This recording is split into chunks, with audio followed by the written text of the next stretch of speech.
এক গভীর রাত। রাজপ্রাসাদ নিস্তব্ধ, নিদ্রামগ্ন সব। হঠাৎ করেই জেগে ওঠে ফ্লোয়া। সে দেখতে পায় কিছু অদ্ভুত ছায়া ফুলের বাগানে নেমে আসছে এবং একে একে ফুলগুলো অদৃশ্য হয়ে যাচ্ছে। ফ্লোরা ছুটে যায় প্রিন্স বেনো, প্রিন্সেস রোজি আর ঠিঙ্কির কাছে।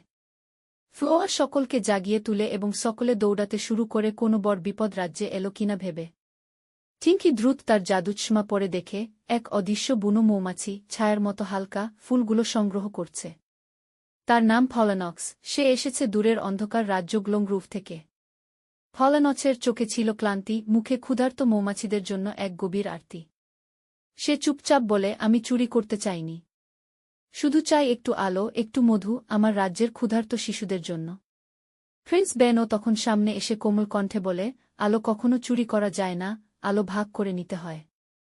হৃদয় যদি খোলা থাকে, আলো নিজেই সেখানে বাসা বাঁধে। ফ্লোয়া, ঠিঙ্কি ও সূর্যকন্যা সওয়ারা মিলে তৈরি করে লাইট গার্ডেন, এক জাদুময় বাগান যেখানে আলো ও ফুলের মধু মিশে সৃষ্টি হয় আশার শক্তি।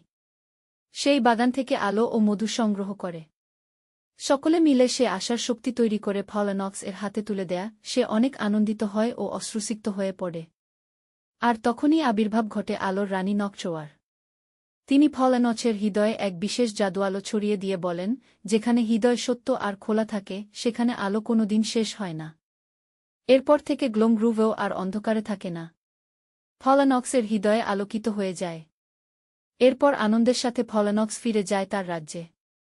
এই মুহূর্ত দেখে রাজ্যের সকলে আনন্দিত ও অশ্রুসিক্ত হয়ে পড়ে।